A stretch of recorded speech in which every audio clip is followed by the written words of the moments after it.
(2020년 9월 17일) 목요일 예레미야서 32장 36절로 44절 말씀. 그러나 이스라엘의 하나님 나 여호와가 너희에 말하는 바 칼과 기근과 연병으로 인하여 바벨론 왕의 손에 붙임바 되었다 하는 이 성에 대하여 이같이 말하노라. 보라, 내가 노아 분노와 분과 큰 분노로 그들을 쫓아 보내었던 모든 지방에서 그들을 모아내어 이곳으로 다시 인도하여 안전히 거하게 할 것이라. 그들은 내 백성이 되겠고 나는 그들의 하나님이 될 것이며 내가 그들에게 한 마음과 한 도를 주어 자기들과 자기 후손의 복을 위하여 항상 나를 경외하게 하고 내가 그들에게 복을 주기 위하여 그들을 떠나지 아니하리라 하는 영영한 언약을 그들에게 세우고 나를 경외함을 그들의 마음에 두어 나를 떠나지 않게 하고 내가 기쁨으로 그들에게 복을 주되 정령이 나의 마음과 정신을 다하여 그들을 이 땅에 심으리라. 나 여호와가 이같이 말하노라. 내가 이 백성에게 이 큰 재앙을 내린 것 같이 허락한 모든 복을 그들에게 내리리라. 너희가 말하기를 황폐하여 사람이나 짐승이 없으며 갈대아인의 손에 붙임바 되었다 하는 이 땅에서 사람들이 밭을 사되 베냐민 땅과 예루살렘 사방과 유다 성읍들과 산지의 성읍들과 평지의 성읍들과 남방의 성읍들에 있는 밭을 은으로 사고 증서를 기록하여 임봉하고 증인을 세우리니 이는 내가 그들의 포로로 돌아오게 함이니라. 여호와의 말이니라. 아멘. 오늘 예레미야 32장 36절로 44절 말씀은 앞서 있었던 예레미야 선지자가 가까운 친척의 밭을 사는 것에서부터 시작되어서 이에 대하여 예레미야가 하나님께 간구하는 모습, 그리고 오늘은 그에 대한 하나님의 응답을 볼 수 있습니다. 하나님께서는 예레미야를 통해서 예레미야의 친척의 밭을 사도록 했습니다. 앞서 이야기했듯이 어차피 망해갈 나라에 땅을 큰 돈을 주고 산다는 것은 참 바보 같은 일일 뿐만 아니라 어찌 보면 예레미야가 마치 거짓말을 하고 있는 것 같은 느낌을 줄 수 있습니다.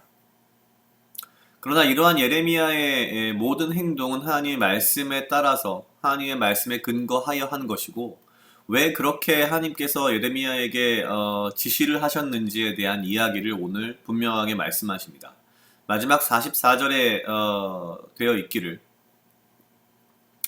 베냐민 땅과 예루살렘 사방과 유다 성읍들과 산지의 성읍들과 평지의 성읍들과 남방의 성읍들에 있는 밭을 은으로 사고 증서를 기록하여 임봉하고 증인을 세우리니 이는 내가 그들의 포로로 돌아오게 함이니라. 여호와의 말이니라. 예레미야가 사서 임봉한 그리고 오랫동안 보존하게 한 그 땅 문서는 사실 예레미야가 그 인척의 땅의 소유주임을 알리는 단순한 문서이지만 이는 사실 하나님께서 이스라엘 백성을 다시 포로에서 돌아오게 하여 이 땅에 다시 정착시키시고 가나안 땅을 다시 이스라엘 백성에게 돌려주겠다라고 하는 약속의 증서였던 것입니다.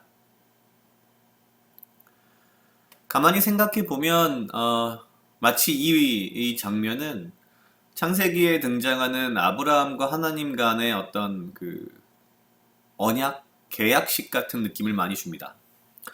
창세기에 보면 하나님과 아브라함이 계약을 맺는 그런 모습이 등장합니다. 소를 둘로 쪼개고 어떤 계약식을 준비합니다. 근데 그 와중에 피곤했던지 아브라함은 앉아서 사실은 졸고 있습니다.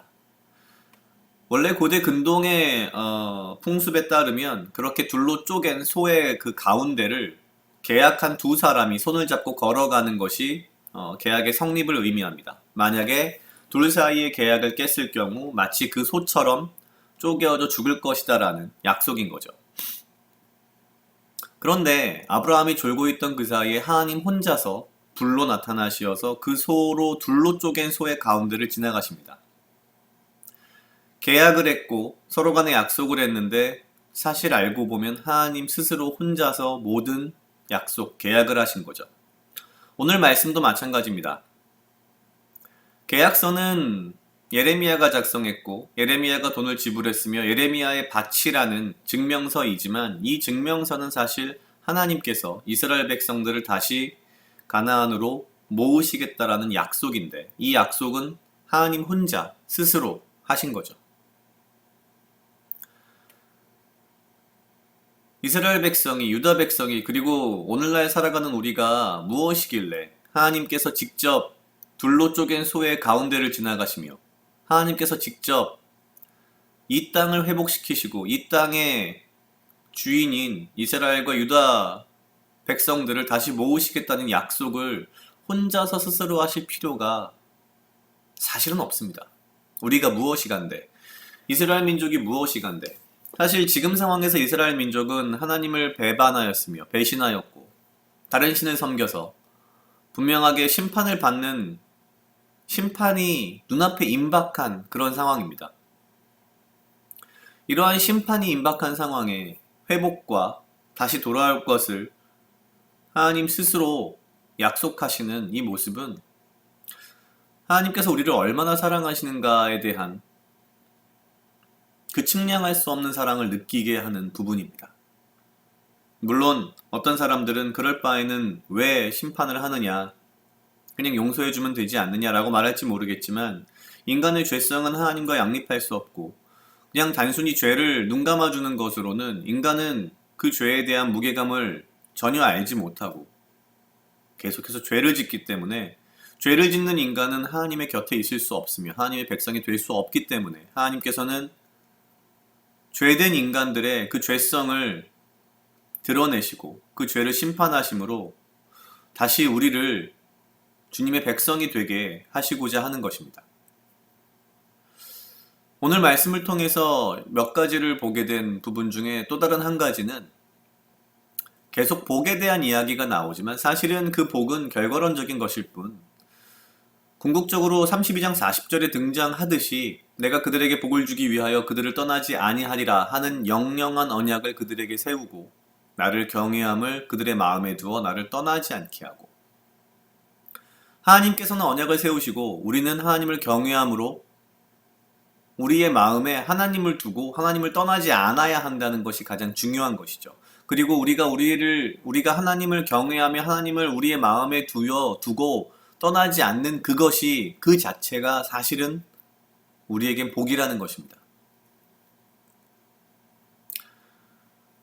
우리의 회복을 약속하신 그러나 우리를 심판하는 그 순간에 우리의 회복을 약속하신 하나님의 이 사랑을 인간적인 마음으론 이해할 수 없을지 모르겠지만 우리는 주님의 큰 계획하심과 주님의 사랑과 측량할 수 없는 은혜를 오늘 하루도 묵상하면서 살아가야겠다라는 그런 생각을 했습니다.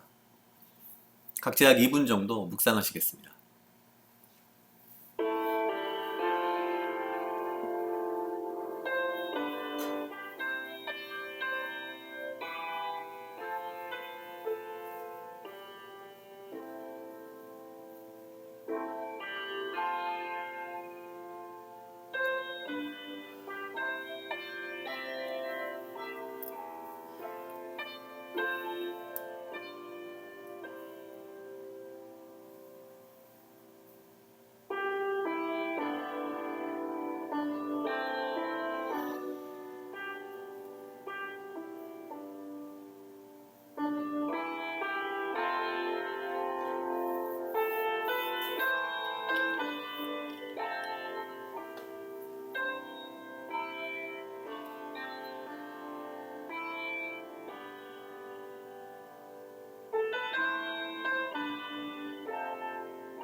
다 같이 기도하시겠습니다. 하나님 아버지 감사합니다. 주여 이 하루도 나와 동행하여 주시옵소서. 주님 나로 하여금 사랑하게 하시옵소서. 아버지여 나를 헤아려 하는 그 어떠한 무리들로부터 나를 지키고 보호하여 주시며 내가 오직 주님 주시는 지혜와 명철로 이 하루를 살아가고 나에게 필요한 건강과 육체적 강건함을 허락하여 주시옵소서.